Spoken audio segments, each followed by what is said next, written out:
Welcome to Wizard Team, a Black magical podcast for Black magical stories.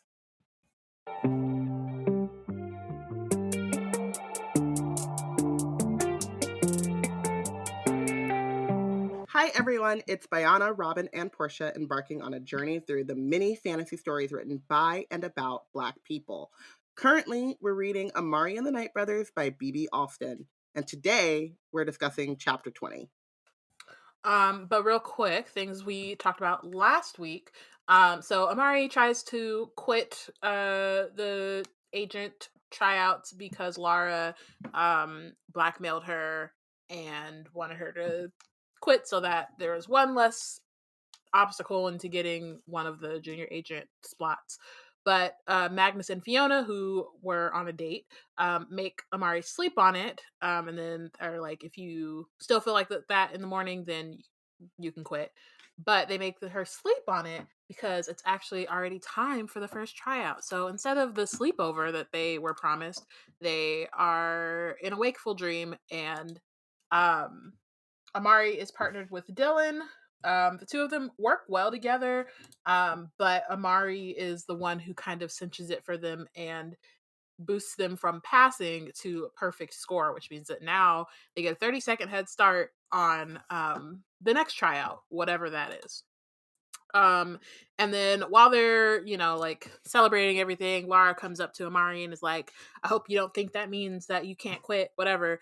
But Dylan erases the video of Amari looking at the spell book and then also threatens Lara with like snitching on her to her mom. And now Amari doesn't have to quit. She's got a perfect score for junior agent tryouts. She got Dylan as a friend and a partner, and we up, it seems like. Now to see if Just that when you think we up, though. Exactly. As soon as you say it. Yeah. It's like, It's like, are we actually up? Seems fishy. I like the idea of, or I'm still skeptical of the Van Helsings, but I like the idea of that there's this feeling you get sometimes when you're like, things are going really badly, and then stuff starts to kind of fall into place, and you're like, all right, fresh start, or things are turning around, are we up, right? And I just love that that's where Amari is feeling at right now, because we've seen her go through so much and she's been pretty lonely, and like we've had bright spots, Amari and Elsie forever, but it's always been like there's this bright spot tinged by despair.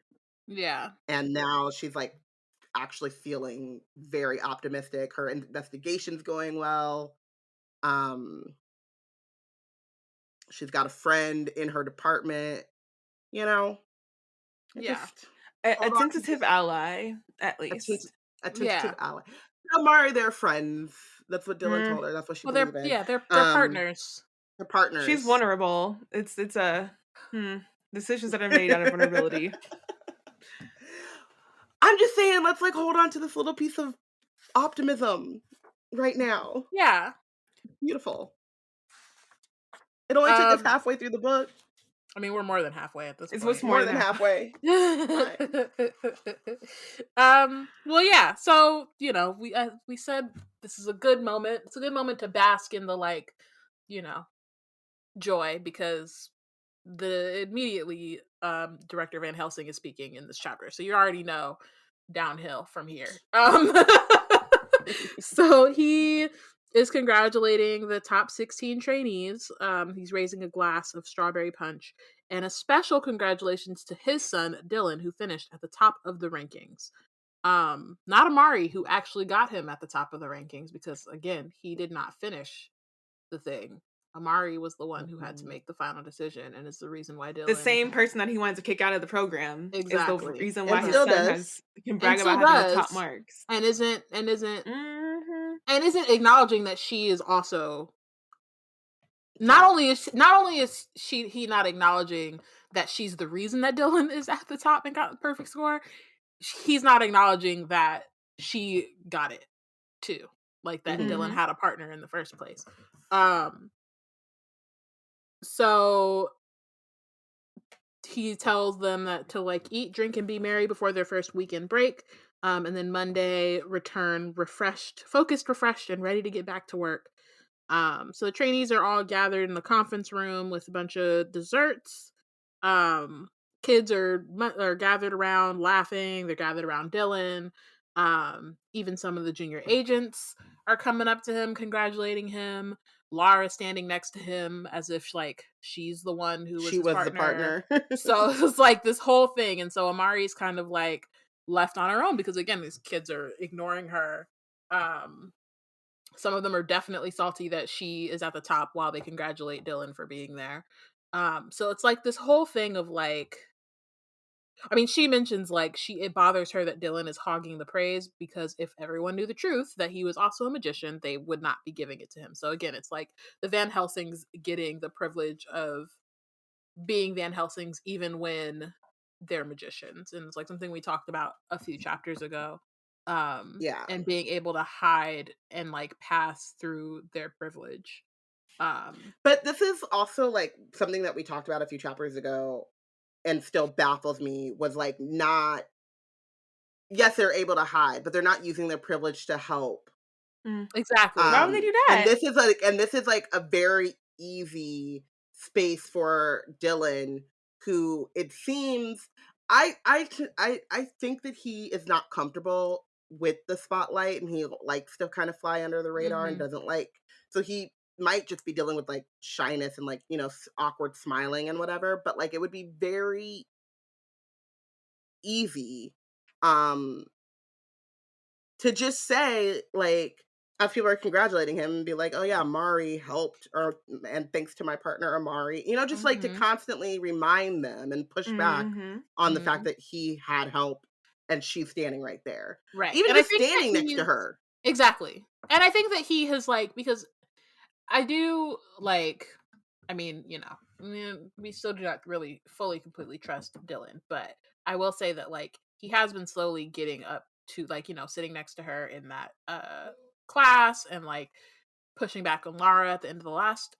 chapter. And so it's one of those things, and it's like maybe having had to recently deal with and give advice on preteen affairs.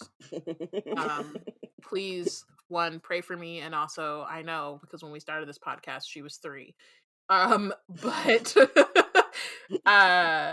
having had to like talk about that and deal with that recently, it's also like it's like of the age that they're learning how to like navigate these dynamics and like learning it for themselves, learning how to be good friends, learning how to stand up for themselves and their friends, and like not knowing, is this the time to do it? Should I do it? Being afraid. Like there's a lot of like different things. And so I do want to like, again, like we said, we don't completely trust Dylan, and like there are some questionable things around the way that he's like interacted with and approached Amari. But I do also think that it's important to kind of point out the like,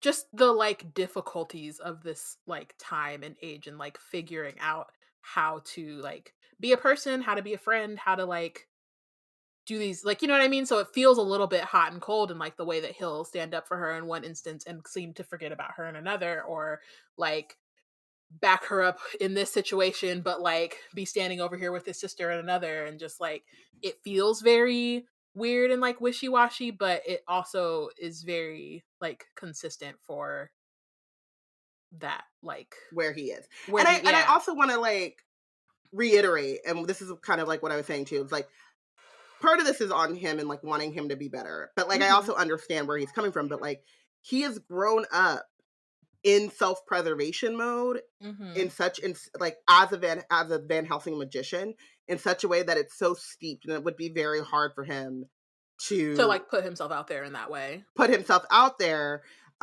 Especially because not just because Amari is his partner, but especially because Amari is a magician his parents kind of already have this thing about his affinity with magicians, right? So like with magician kind, and like not knowing that he's a magician, but thinking it's this weird obsession that he has, and he's, you know, and it's unseemly. And so I do understand his impulses, but it's also just like we said, like these are the times in which this is the time to like do it and like and to stretch yourself and to be uncomfortable. And so I'm just a little disappointed, but I understand.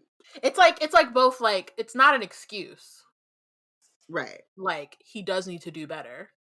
But also I do understand from his perspective that it is like it's a growing thing, and he'll hopefully get there. Right. The idea is that my thing is there. Would Dylan even does he even consider himself Amari's friend, right? Because like at this point, I feel like he's to bring it back around, right, for like his family. I don't know that it doesn't seem like he's ever had to build or has ever tried to build a connection, a friendship with someone outside of like when it comes to like sticking up for someone, it would be like his sister. Like that's his common denominator. Like, oh, I'm always going to stick beside like my family side or whatever. It doesn't sound like he didn't come. There's no friends that come around him. Like he doesn't have a bestie from this world that you always see him with or anything. It's like it's just him on his own or with Laura. Like there's no in between. Well, we see how Laura defines and treats her friends, and it's very transactional, and it's very, what have you done for me lately, or what can you do, or what proximity does this get me to coolness? And that is by definition like not a true friendship, but it feels like it's a part, like in the family in which they grew up in, that might be what they're expected to be like, what he thinks of as real friendship, right? It's like he needs to unlearn a lot of things. He might think that he's actually portraying or being a good friend because that's what he's seen emulated, but he also gets the ick from that part of his family as well. He's talked about, like, you know, and he like shows a bit of disdain for Laura. So it's my thought is that it might be difficult for him to parse out like what is real friendship, what is not, or what's bigotry, transactional, using all the stuff, and like who do I actually want to be, and like what are the morals that I see that I want to emulate. And it's probably very murky because of what he has grown up around. So he's got to do a lot of unlearning, and that is difficult when he's still living. I mean, he's 12, but he's still like so closely tied to that name, that brand, that like mythos of the Van Helsing family.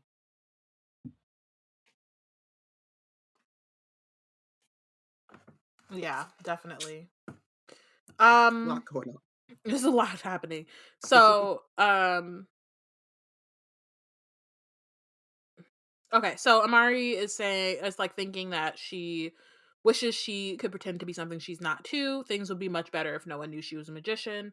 And then she's like, who am I kidding? It's not like people like me anyway. The Bureau isn't any different from Jefferson Academy. I'm the outcast here too. So again, it like really sucks that she's been introduced to this like new, whimsical, magical, amazing world, and her positionality in that place is still the same. Like that does not change. She doesn't get to come here and be like do I hear that? Yeah. She was violent. She said, I am waking myself up. Sleep too long. Sorry. No, it's good. Yeah, she doesn't get to come here and like, you know, meet new friends, be herself, like be accepted for who she, like all that stuff. She doesn't get that. She still gets the same judgment and like standoffishness and bullying. That is a gigantic. I think it's also interesting that like maybe Alston chose for her to be like to go from like Jefferson instead of like, it's not, he didn't put her in a public school and then have to navigate like her having a friendship in like even if she had friendship at Jefferson, it didn't take her from having like being well acclimated to a space and like hyper involved into then being like a fish out of water and not having that same level of support and Yeah. resource and all that, right?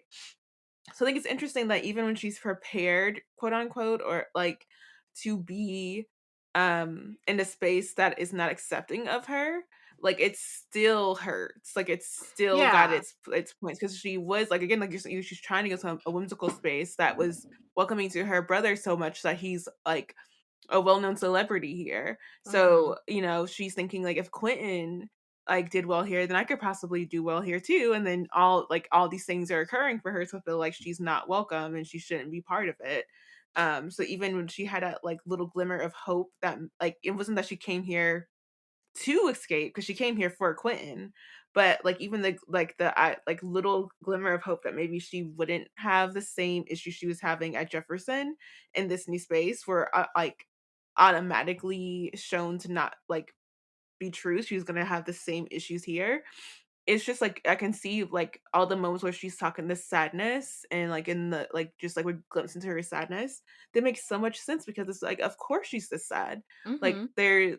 the little pockets of hope don't mean much to her because she knows that overall it's not gonna change how people treat her and how you're being Right. treated on a regular basis really And you does could make your and you day. and you can be so like you can be used to those things like the moment when like, a while ago when Magnus was like you're going to have to like struggle, it's going to be a struggle here, and she's like, "Well, yeah, I'm used to that." And just cuz you're used to something doesn't mean that it is easy or like not emotionally taxing. So, it's like It's she knows how to also navigate it, but it's also exhausting and like you said, like makes you sad because you're it's just like, how long am I gonna have to do this?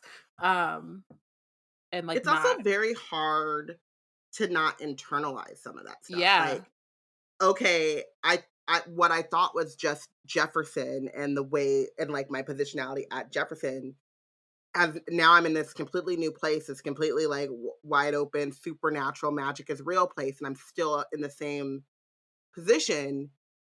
Is it me? It must just be me. I must not Mhm. be XYZ, right? Like Quentin had some of the issues, but he's much more like I get this all the time with my brothers. Like he's just a much more personable like guy. Like he makes friends easily. He's extroverted to a point. I mean, he's more of an ambivert, but like he's just much more like socially savvy, right? Mhm. And so there's this part of you that's like, well, I'm just not as socially savvy, but there is still a place for me somewhere, right? Um, and so you can see the differences between like she can see the differences between herself and Quentin and like the ways in which Quentin struggled at Jefferson, but was still able to like do Achieve. well and achieve. But then to think, oh, but then he found this his place here. Maybe I won't have the same struggles. And then still be struggling is like, okay, maybe it's not these traits that have nothing to do with me personally and just are like, I am poor, I am black, I whatever. Like, and that those are things that they're parts of me, but like, there's countless number of poor black people. Quentin was poor and black, you know what I mean? And so what then is it about me intrinsically that is like I'm not good enough, right? And so the fact that she has these moments of despair and sadness is very, very understandable and like unsurprising. But the fact that she does not fully internalize that and still holds on to her worth and stuff says a lot about Miss Mama Peters. But also just about like Amari in general and how strong that is. Cause I don't think I know for a fact like I wouldn't have been able to like keep going at this point. I'd have been done. Like my self esteem would have years of Yeah. therapy, basically. Yeah. Definitely. Agent Fiona shows up and is like, "Is there some terrible threat we don't know about?" because Amari's been like standing by the door all night, or all afternoon. But Amari's like, I'm just waiting for this to be over so I can go back to my room. And then Fiona glances And I at hear that so Dylan. hard as an introvert even. She's like, Man, yes, he's she's in going there through all this like, stuff. But I'm girl, like, look, they got no. I mean, I'm actually, they only here to got show my face. the only difference is that I would have been standing by the door with a plate full of food. Don't let there be guacamole on that table. I might just be standing by the guacamole. I'll be guarding that. The threat to the guacamole is that it's not in my mouth. Like that's like, so that's like my. I got things I could do back in my room. Yeah, and but while I that's have not to this. be here, I'm gonna eat. Like, so Fiona looks at Dylan and is like, or looks over at Dylan where he's posing for a picture with a junior agent, and she says, "There's not a name more famous in the supernatural world than Van Helsing. You get used to them getting all the credit, especially in this department." Which is just like, so y'all just live like this? This is so trash. Fiona's like, yeah, we all went through it. How ghetto? Like, please. Gonna snipe some of them. I'm sorry. Some of them gotta be sniped out. They I gotta don't go. know They what we got gotta to do. go. But they go push somebody to push. them. Call the Yetis. Get their house pushed into the lake. Then they'll be too occupied with their house in the lake that you could get some credit for some of your work. Like, are you for real? Oh my gosh. But then Fiona says, "Don't go worrying yourself. Those of us who count know who was this morning's star." I'm like, I mess with Fiona. Fiona's real.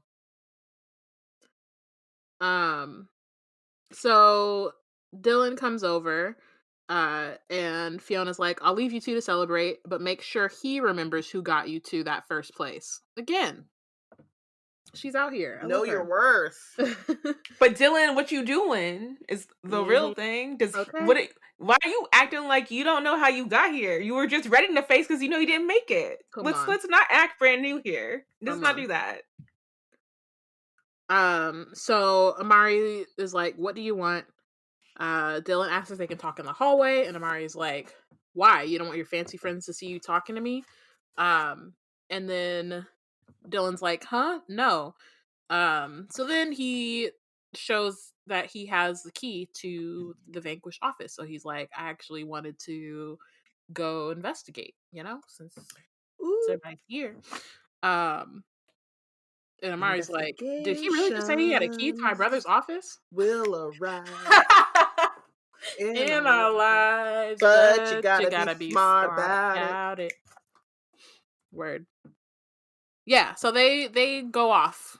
And you could be annoyed with somebody, but if they tell you they got a key to your missing brother's office, sometimes you gotta squash it. Like, I just think it's convenient. Table it. We'll table it. We'll table it. We'll come back. We have to come back. I think it's convenient that Dylan thinks that he's going to go from the center of attention to being able to slip away. That is definitely a question of like, how did this happen? But maybe, I mean, he is an illusionist. I don't know. I don't think he's that good yet. From what he can I'm like, it'd be one thing if he was like, "Oh, I didn't bring you up into the conversation because I didn't want them to notice us leaving out the door." Yeah. But sir, you were just in the middle of everything. So how are they not going to notice? If that was the reason, why wouldn't they he did say, like, "Can we talk outside?" So it could just be that, like, they see him. He might have been like, "Oh, I need to go talk to Amari real quick," and it could be they just. So it's less of like, "Oh, they left," and more of like, "Oh, they're just outside for a second." Still. Because it's not like they were like trying to not be seen leaving, if you know what I mean. Yeah. But still, so they walk. So Dylan says that he told everyone he was taking her to meet his mom. So I guess he had an alibi. Let's talk about the mom's title here. I know she's a crisis manager in the Department of Half Truths and Full Cover-Ups. So she comes up with cover stories whenever there's a major security breach. So apparently there was a really bad hurricane last year, and it was actually an all-out war between the mer people and the ocean nymphs, which I'm just like, ooh, bro. Would like to see it. Wakanda forever. No,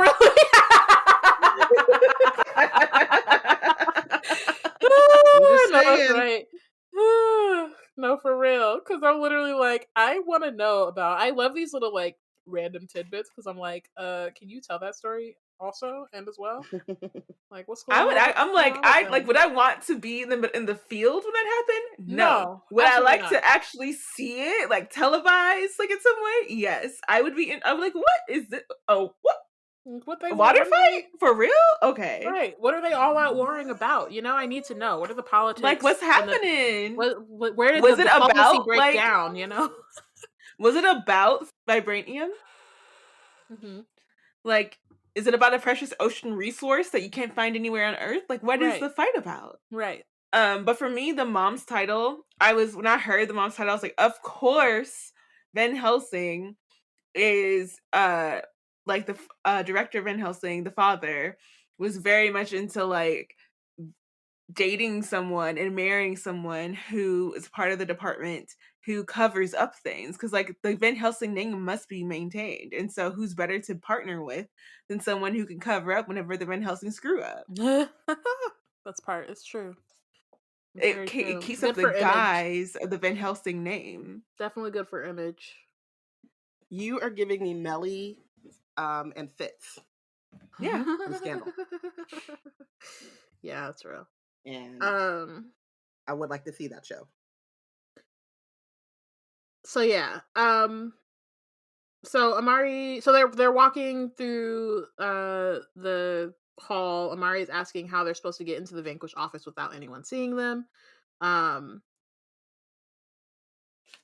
Dylan explains that all the special agents on duty were at the party, and that he's had Maria's spare key for months, but this is like the first time first chance he's had to use it.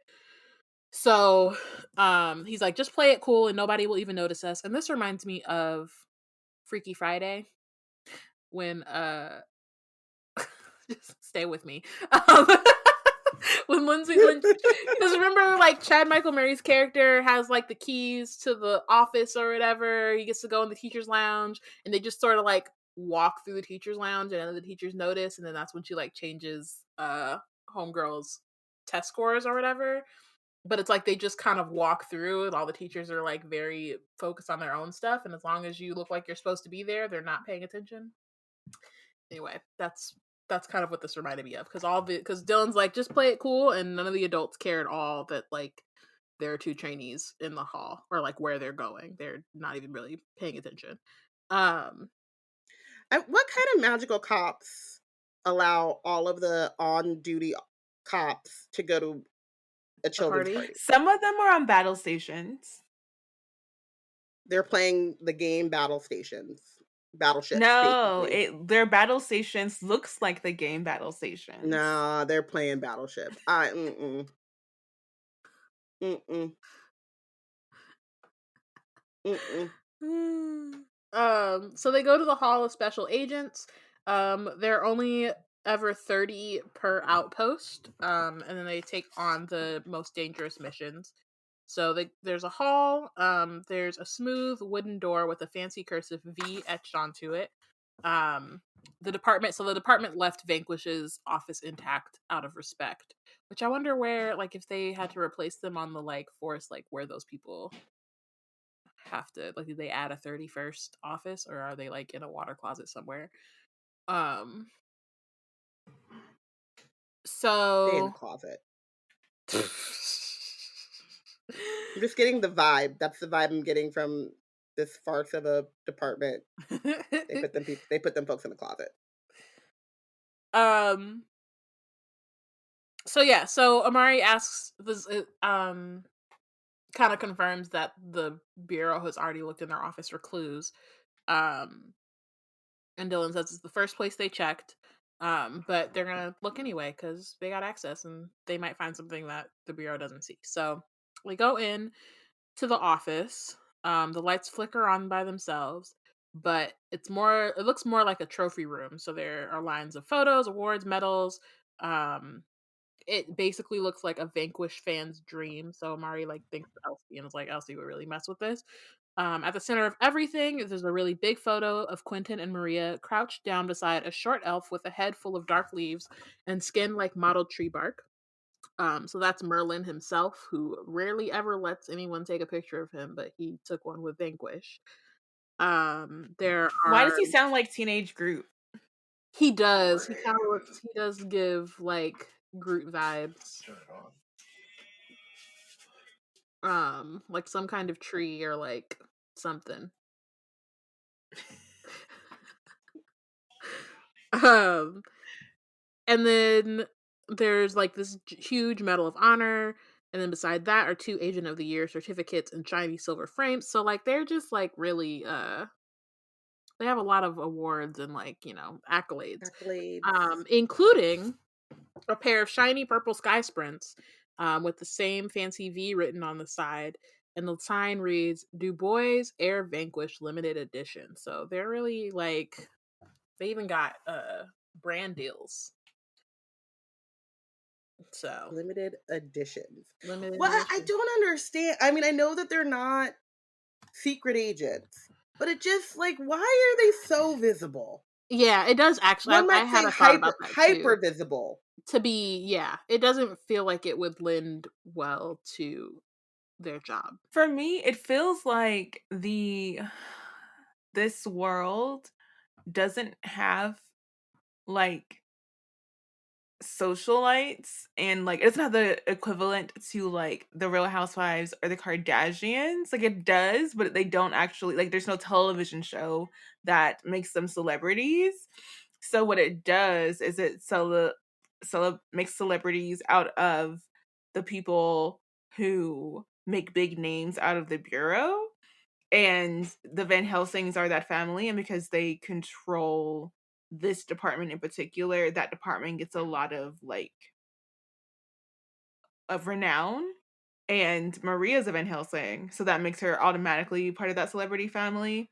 But then for her exploits with Quentin to get documented, like that's even an extra part of that. They give that reporting part. It's just interesting things. It's like there must be no equivalent to like Law and Order. Like there's no fictionalized version of these things, or is there? Because like how are they? Why is this such a big thing to people? Like I don't know any celebrated cops. Like I don't pay any attention to that, so I don't know who's winning any awards as cops in real life. But we're also not giving cops like brand deals. Like those are like Right. because But it's that's to what me I'm it's like saying though. Like we don't. That's not a what's his cultural name? aspect that we do, but maybe it's their culture. The only cop that I can think of off the top of my head, like real life cop, was just a famous racist, Mark Furman, who that's because of the OJ trial. But we do have like celebrated criminals, and then celebrated like I guess you would say like the FBI. Like we know, like we have like those propaganda shows, like the entire Dick Right, Wolf but we don't universe. like there's But unless you're it's not part about of that community, then like right, but how much do you pay attention to who those people are? it's also like the name of those shows is like FBI, Law and Mhm. Order, NYPD Blue, right? So it's like also like very strange that it's not it's these two people are so hyper visual when and maybe it's because we're in the department that they're in, and so all of that stuff is like on display, and possibly if you went to like Elsie's department you would see a lot more of like the famous inventors and scientists, but also like those like inventions and stuff lends themselves to I think hyper visibility, right? You want people to know about your inventions. You don't really want people to know who's investigating crime. Right. Like Because it just so it's puts a just target on their back. Like, no wonder they got yeah. like No wonder they got caught. You would kidnapped. think that more Yeah. people would get kidnapped, right? So it's like, yeah, it's But maybe that was the thing. Maybe plot. they wanted a scapegoat agent or two so that they like not only for the like internal, because like they are the rock stars of the bureau like um talent show, for lack of a better word, for like the display or whatever. They have the show that has the most hype behind it or whatever, or presentation that's more hype around it. Um, Perhaps the bureau like wanted there to be at least one like highlighted agent group or whatever, because like yeah, we have people on it, right, kind of thing, like to like make up for any missteps that the bureau makes. That they wanted to put a nice face of young people being Young, part of this attractive, thing. yeah. I mean, it could just all be a very elaborate PR thing, which also then contributes directly into them getting taken because they are hyper visible. But it just I mean, boggles me. is it again, is it ethical? No. Is However, it effective? Yeah. Okay. So yeah, so they got their own sky sprints. They're the supernatural citizens of the year, 10 most influential members of the supernatural world. Like, also it's just a lot. my one thing about the sky sprints, I'm sorry, because like Dylan was like, I had to get a pair for himself, but the cues were crazy. I was like, why is this brother Yeah, of a you person who can't has a limited call. edition set of shoes I gotta wait in a wish. queue? Oh, I wish my brother would have a limited I edition was like, shoe. Quentin better have some for Amari sitting Not get somewhere me for them, her. like, Because I was unless they're like, just not my style. But if you know that I want them and they're yeah. limited edition, your personal limited edition, and you didn't get me a pair, like, ooh, Excuse, what are we come That made on. doing? me think about like what is the like licensing? Like, were Du Bois able to just slap their name on something? They don't have any like perks for it. Like, you know what I mean? Like, you know, when sometimes Yeah. you like he's getting a lot of publicity and stuff, but it's kind of serendipitous, right? And so my question is, what is the laws or the rules around like that kind of stuff? Can you just put someone's name on it? I don't know if you guys have seen this. I play a lot of like mobile games, and it'll be like Oprah. I'm like, you can't just be using Oprah's name, but also But did they it's this pay her small. for her No, name? but it's this. You know they're not. But it's a small ad, and there's probably like no chance that Oprah's going to see them using her name or her or her likeness, and so they just took a gamble, right? And so I'm wondering about that, where it's like it's not legal, but they did it But it's anyway, a or is famous it brand. legal? It's the Dubois. Yeah, Yeah, which is like super famous. This is definitely like they have a pair They have framed a in deal. their room. yeah, It's but it's like, definitely a deal. did the Dubois just send them a pair? Like, you get this one pair, congratulations. Here's like, we named this And thing only after you, one pair for two right? Or people. you get two. You know what I mean? Like, Yeah, there are a lot of things where you think that someone is a lot more involved, especially than like when they you think are. about like, and they're not. Yeah, Hmm.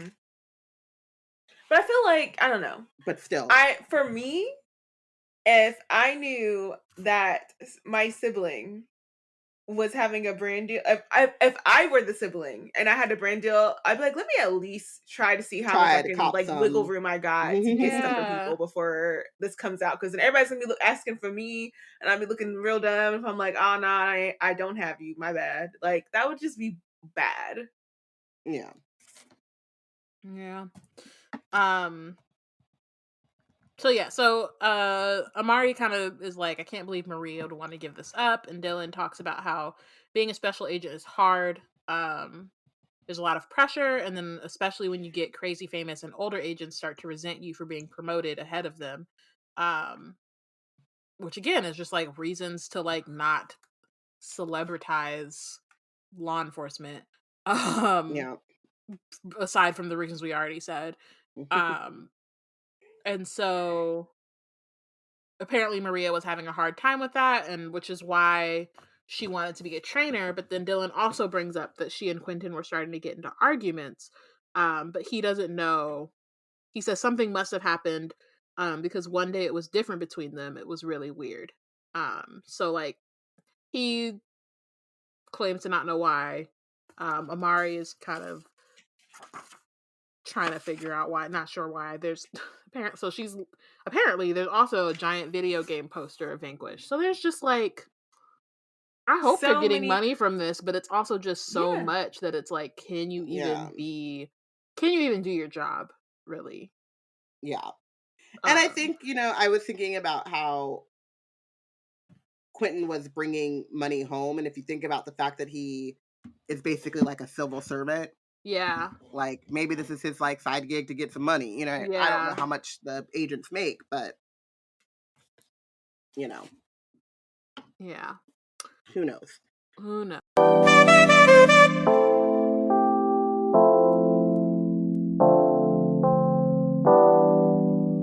We're so excited to bring you all kinds of nerdy and creative content. but we can't do that without your support. Becoming a B&C baddie helps us with the general upkeep of our site, upgrade equipment, and invest in the team's creative development. Go to help out your favorite nerds and stay for cool perks like monthly live streams, behind the scenes, and bonus content, and more. If supporting Black creators sounds like your bag, you can sign up at www.patreon.com/blacknerdscreate. At New Balance, we believe if you run, you're a runner. However you choose to do it. Because when you're not worried about doing things the right way, you're free to discover your way.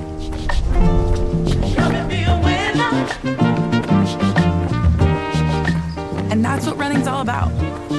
Run your way at newbalance.com/running.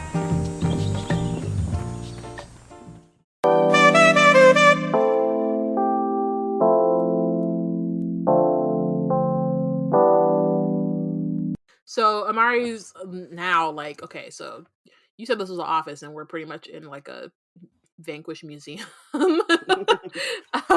So Dylan has her say up. And then when she does, the lights flicker on above them and their feet lift off the ground like there's an invisible elevator carrying them up. And all the office furniture is floating above. So it's basically a floating office, which is kind of cool, honestly. And I would actually mess with it, not gonna lie. If the magic is sound, like I actually like that. I don't need a trophy room, but like you could have like on the bottom it's a more like Library. chill, yeah, like library, like a or just like a loft. chill area. Yeah, and then you can go up and do your work up in the but actually I'd maybe want it the other way around because I can't have my feet dangling. Like unless they have like a footrest, like having your feet dangling is really bad for circulation and is like low key uncomfortable. So, but I peeped the That was vision, you know. Like, But yeah, I don't know. I guess I would have a library up top. I'd go pick up my book, bring it down. Yeah, and have a good day. I just like the idea of using the space up as using the like using the like I like that idea. I don't know that I would like use it the way in which they're using it. Yeah. Like it might be shifted a little. It might have to like do a little renovation, redesign. But the vision is top tier. So Dylan explains that Quentin loved working in a cluttered office, but Maria is super clean, and so she threatened to start checking stuff into the hallway if he didn't agree to get the office enchanted for more space. And Amari's like, that sounds like Quentin. He still got a perfect attendance certificate from the 3rd grade on his bedroom wall. Which is just like he's just like, this is cool, whatever, it's gonna stay there. I earned it. Yeah, I mean, be that way sometimes. So Amari goes to his brother's desk. It's covered by a large stack of folders marked classified and a sleek silver laptop.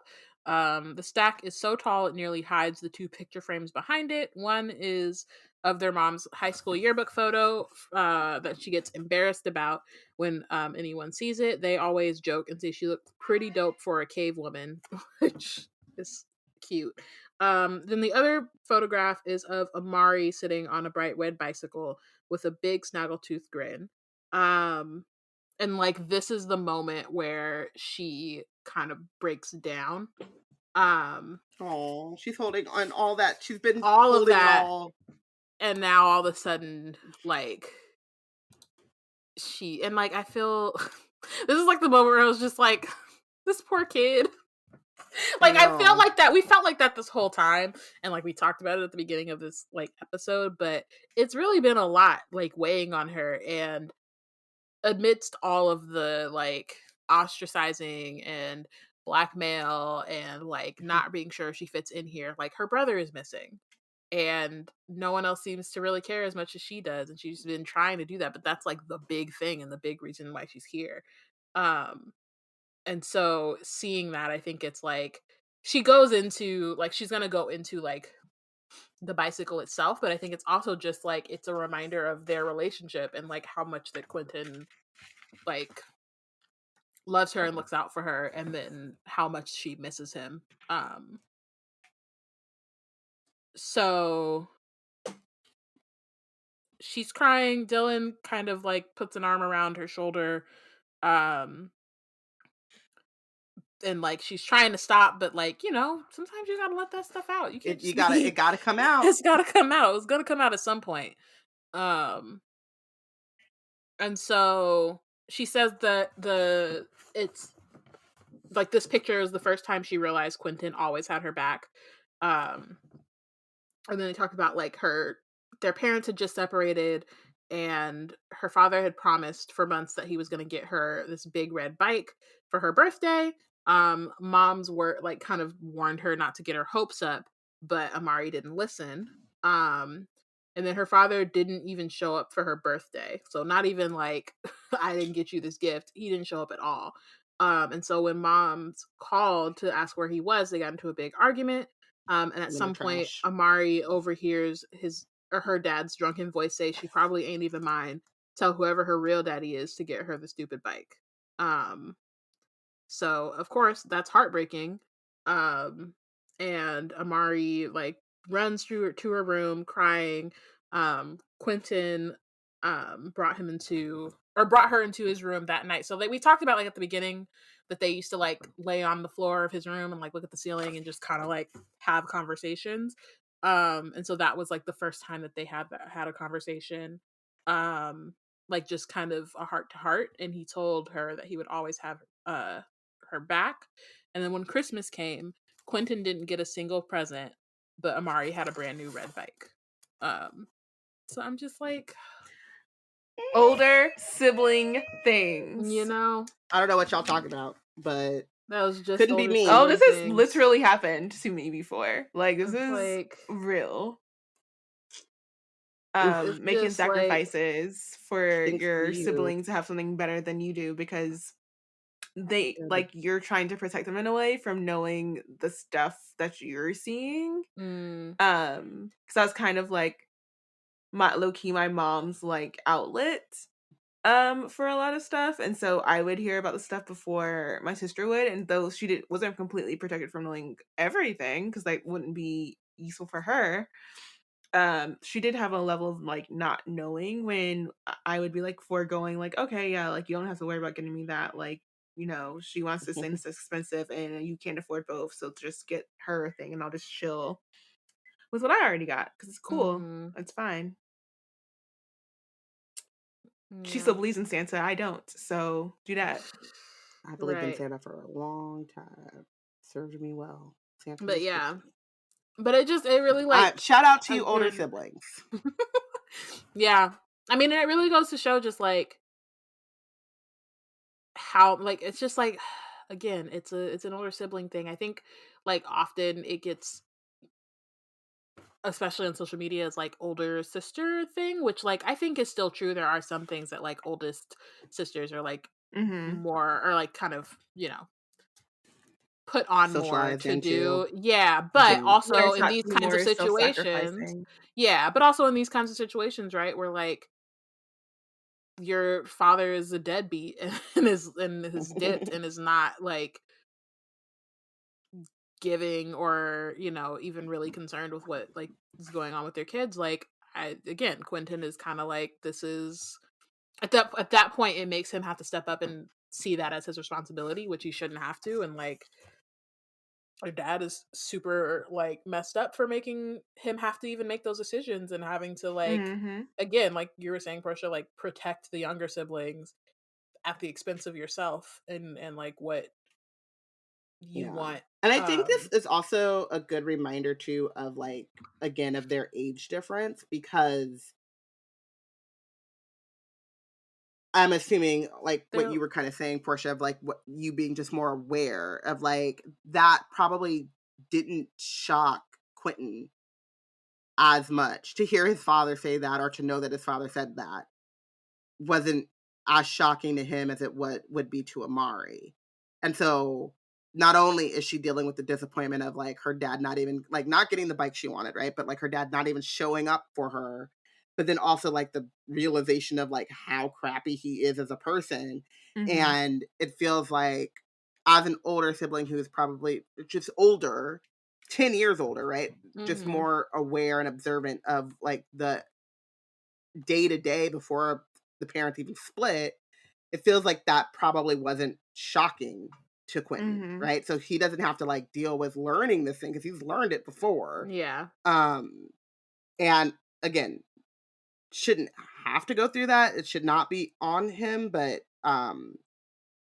recognizing that like Amari is dealing with the realizing these things about these truths about her father for the first time, he's able to like look out for her and and step into that role, even though he's like probably like what 16 at this point. Like so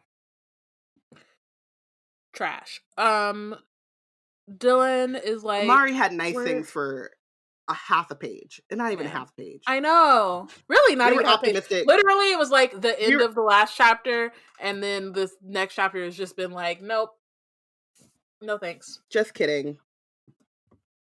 Emotional damage. So Dylan's like, we're gonna find them, okay? We just got to keep believing. Amari nods and tries to smile and says, I do believe that. They go to Quentin's computer. It asks for a password. Amari asks if Dylan can use tech magic, and Dylan's like, he could, but it would take too long. So Amari decides that she's gonna like try a password. But Dylan warns that this computer is highly classified, so if she puts in the wrong password, it'll alert security. Which I'm just like, right away, like, what if you just had a little typo? Mm-hmm. You know, like, you should at least get. That'd be annoying for if you were the computer. Or you're like, look now, I had my nails are longer than usual. I was sticking between the keys for a second, and I'm sorry. Like, I didn't realize caps lock was on. Which Like, is my like fault. every day. I didn't mean to My call bad. you in here. That was a but false also. alarm.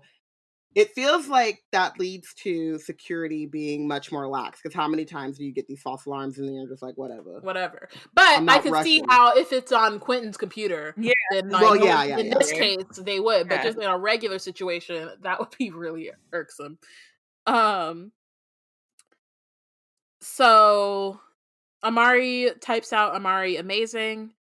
She kind of hesitates to hit enter, but Dylan is just like, he does it because he's like, we just got to do it. And it works. So they see Quentin's schedule. Wait a minute. I just need to come to this one moment because I'm annoyed about it. It's a sticking point for me and Amari in this chapter. Okay. What's up?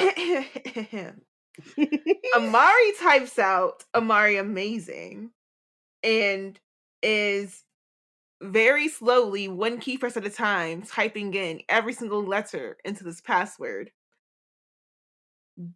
Dylan is the one who presses the enter button. So this whole time, she's made it blatantly obvious to Dylan what the password is. What his password is, that Dylan was not even able to get into this computer without Amari. He's been holding on to this key, could not get into the freaking computer until Amari came in there with him.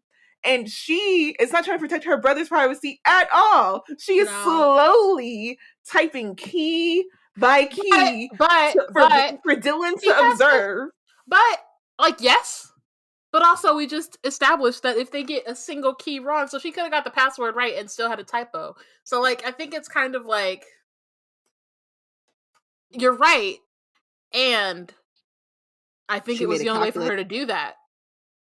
And like, yes, it's a risk to have him stand. Like, maybe she could have been like, "Could you go stand over there?" That's what I'm saying. At least tell his her away. Yeah, but he's also a tech wizard genius, so who knows? He could, if he's in the room with, probably already knew what she was going to type. I don't know. No, but she could have tried. Trust him because they're partners. Yeah, they're trusting each other. They're partners. That's a little bit too much trust for me. You're like, my brother's top secrets are in here. Right. So the least I can do is not I would think that my brother would be smart enough to not put like personal secrets on a work computer. So I'd be like, it's probably the same stuff that's in Maria's computer. Yeah, I just wouldn't be as I think because they've decided they're working together. I think that, like, at this point, it's Did he go to his sister's computer and she sit there and figure out his sister's password? No, but I'm saying like Nick on our team, their blog is called "Delete This When I'm Dead," right? Like, there's always those things about like, okay, if something happened to me, you tell your best friend like on that this drawer, or this is where my diaries are. Burn that. You know what I mean? Like, take this to your grave. I just wouldn't think about that as being like my brother's like work computer. If something happened to my brother, and I'm like, I need to make sure that all his secrets are safe, or he's not going to be embarrassed. I'm not thinking about his work computer. If it's on his work laptop, I'm like, this boy was stupid enough to. IT has access. But Amari doesn't think that way because she's not like she's a kid. So I know, I'm just but saying. but that's what I'm saying. Like I think at this point, Dylan has earned her trust. And she Sad. is and they're trying to find him. I don't think it's about like keeping his secrets. It's like keeping his secrets to the extent but this that, is like, my thing. Overall, for me, it's that she knows this password because it was the password for his personal computer. Which is also stupid on but she was Quentin's also part. guessing. It is, but she was also guessing. Yes, like, she didn't but this know. is what I'm saying, though. This is what I'm saying. If this is this man's overall password for things, you want to be careful with this man's overall password for things. Sure. It's one thing if it's like he has different passwords for different things, because then, sure. But this man keeps an overall password for everything. I'm going to be careful with that, because if this works, this man needs to change up his passwords, and I'm going to let him know. But he's grown. At this point, like, listen, you did not have the proper password manager, password solutions, password ecosystem, but I did what I need to do to find you because you were missing. And then when you come back, you can ask for forgiveness. Yeah. We're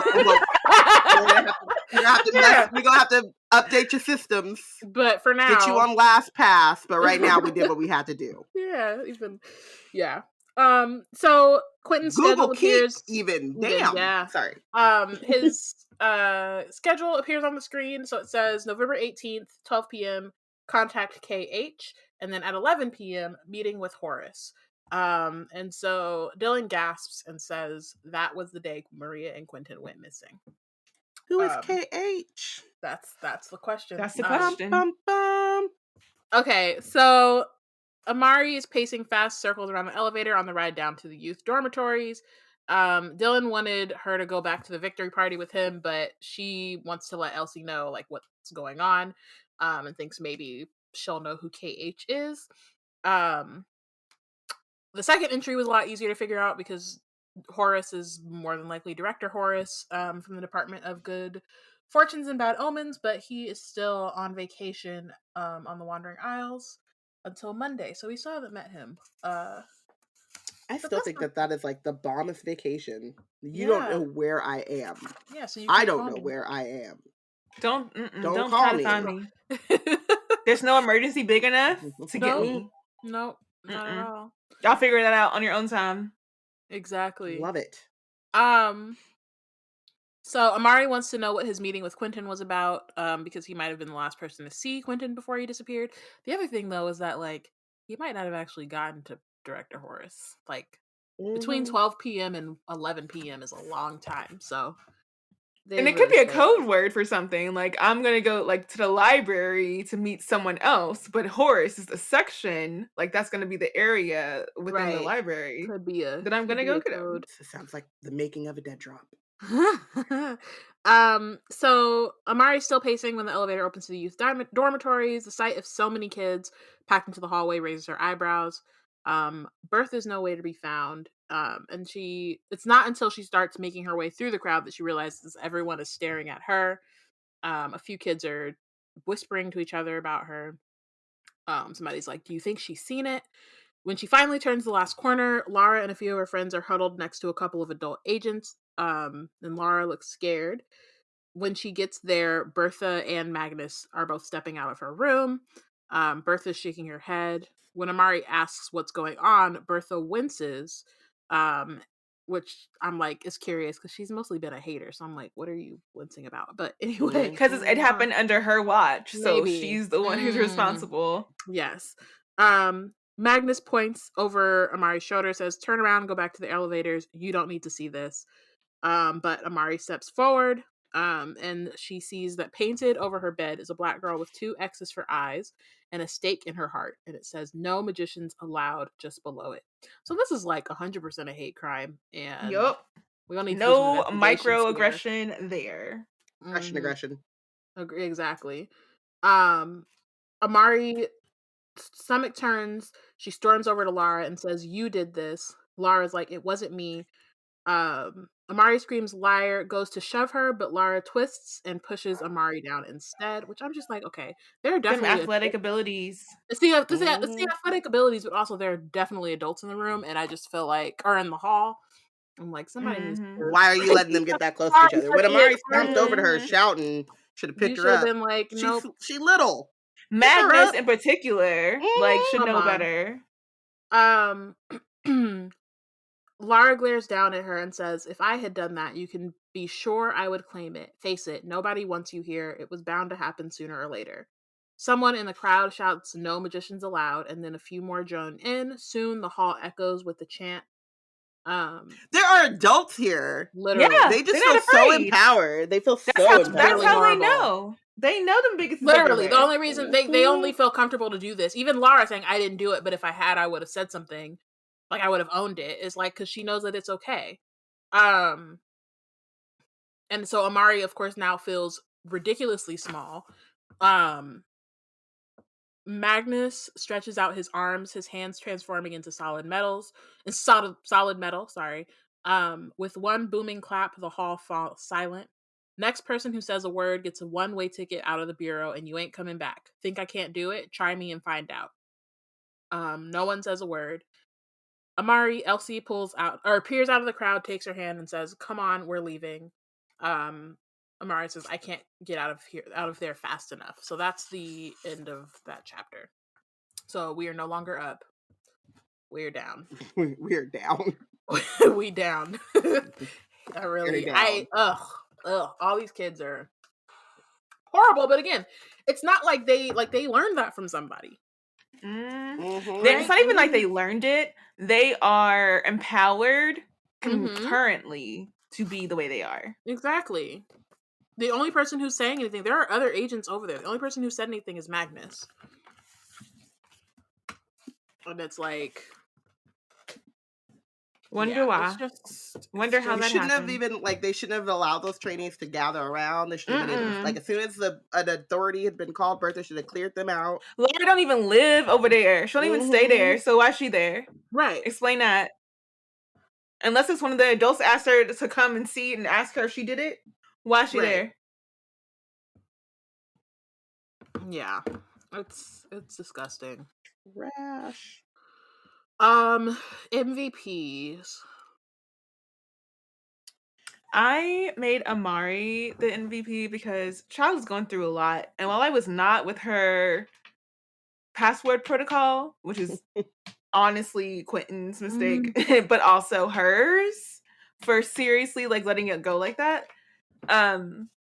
The way that she's going through it in this chapter, I'm like, I got to give her something. Like, she's got to leave her with something. And she's like, she honestly reacted in just the way that, like, how else can she react? She's emotional. She's a vulnerable.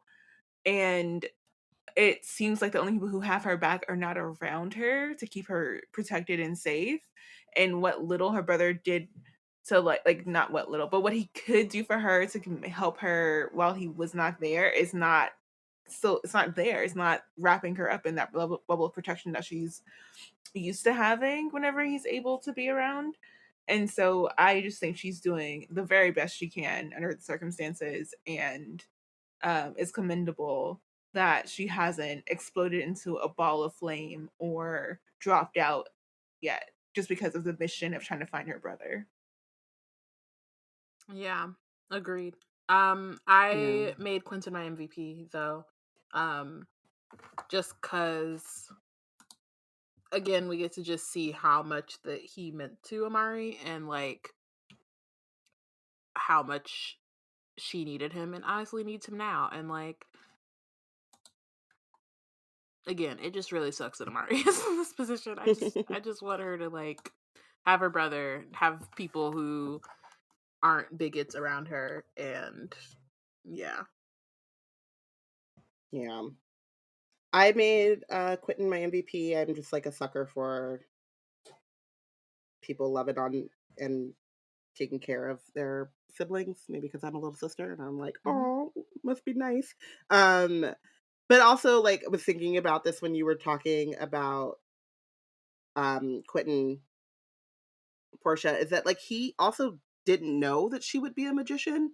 So the things that he put in place for her, um, or tried to put in place for her and try to set her up, like he was unaware of like He's what unprepared. all of what Yeah. all she would truly be facing. Mhm.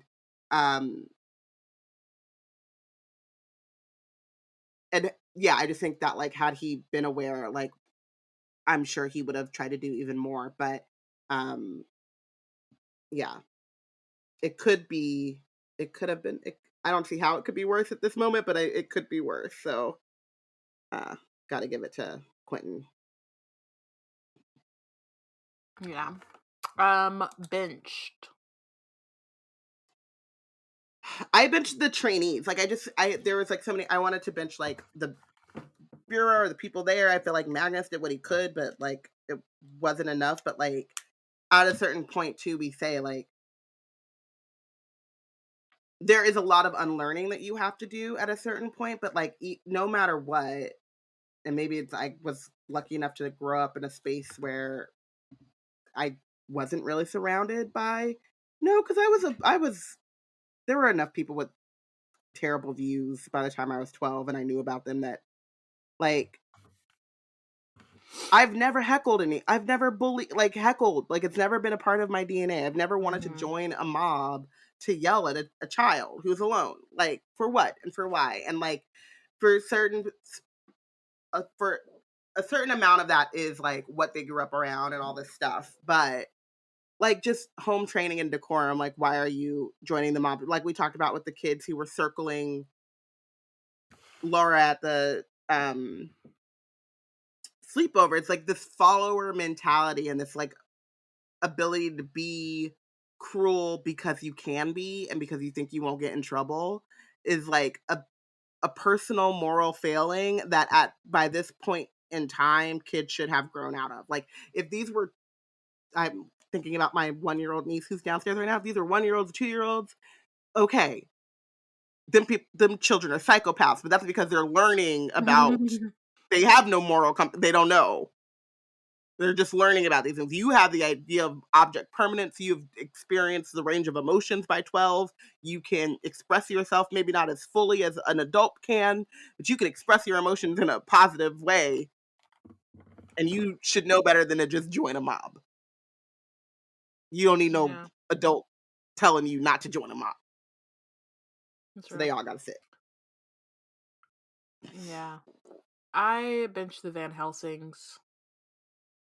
Um, because again, it's the like taking credit for other people's work, like showboating and being like in the limelight when you don't need to, being able to like bully people with no consequence, like hiding who you are and not using that to like, you know, help people like you instead of just like relying on the privileges you're given because of your name. Like all of those things um just like they remain the worst family in this story so far.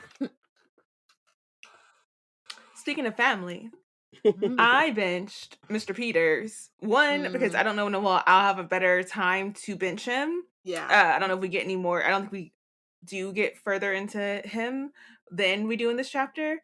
And that's partially on my own father issues that he's reflecting. That I'm also just like, F this man, like for making promises to a child that he has very little to no actual like impulse to actually make happen. And what it does to the young psyche, like and all of that, like in the Mm-hmm. trust issues that we just discussed. I have very big trust issues. I just like just knowing the complex that it gave me alone and like my sister and other siblings, just cannot. And then for him to like be drunkenly on the phone shouting that his child probably is not his. Like, That's so I foul. just, that is just such, like, unacceptable behavior. And, like, thank goodness for Quentin and Mama Peters for trying to help Amari live a life where his absence isn't so hurtful to her. But, like, no matter what, like, his absence is affecting her. And F that man so much for that. Like, I, again, probably coming from a personal place as well, but that man needs to get But you're punished for not. that. I was like, But just because personal F him. doesn't make it not correct. Like, it's definitely Agreed. real. Yeah. And then, in addition, um, the ability for the Bureau to allow bigotry to just run amok, that being a cultural component, Mm-hmm. that there's no one squashing it from the primary director to all these secondary directors or even like the agents in charge. Like, there is no reason why this couldn't have been handled better. There's no reason why, sure, people don't know how to treat magicians, but at the when it comes to like they don't know what to expect from magicians, but because you don't know how to expect from someone doesn't mean that you automatically go into hate. And I, especially for a child, and for the adults to be in a situation knowing how much hate this child is getting on his sides and thinking they can manage it by just like programming her to be in a department and like appeal to her ability to get like to achieve despite all of these things. Like, it's not actively trying to take in how badly she's been affected by these things and how making it a her thing rather than a culture change thing allows people to continue to be as bigoted as they are. Mm-hmm. So you have put Amari in a position of having to defend herself rather than telling them kids that y'all can get dropped as soon as I hear one bigoted word, because the Van Helsings are running things and they're the bigots and you don't want to push them against the freaking Van Helsings. Do what you got to do. Change that culture. Don't let that ride. Van Helsing should have a flag on him for any time he says something bigoted. Like, he shouldn't have his job if he can't not do and reflect and model behaviors that are relevant to the work culture. So that's just an overall failing of the whole bureau, and specifically the people who are in power who have allowed things to get to the point that they are, because this should never have happened. Not only like morally and ethically, like seriously, there's no reason why someone should have been able to get into Amari and Elsie's room and do this display. And then all the kids find it first, and then the adults try to crisis manage at the end. Like, that is a failure. And they should take it as that, and they should reevaluate, and they should figure out why the F this is the way it is. But the reason it's this way because they have a freaking culture of bigotry, and they haven't actually tried to solve it. And I can't. So that's my rant for this whole thing. Dope. Yeah. Hopefully next week, we'll be back up. Maybe it's a roller coaster. I don't know, but come on. We need it. We need a shift. We need a change. Come on. Like, I'm like, like these things, like things go, we fall down, then we get up. But there's only so many falling downs we can do. So, No, like, real. Fix it, Jesus, is what we're trying to say. Woo, child. And with that, we thank you all for listening. We'll be back next week for chapter 21, where hopefully somebody gets held accountable for something. Wizard Team is brought to you by Black Nerds Create. If you want to keep up with our other content, you can check out our website at blacknerdscreate.com.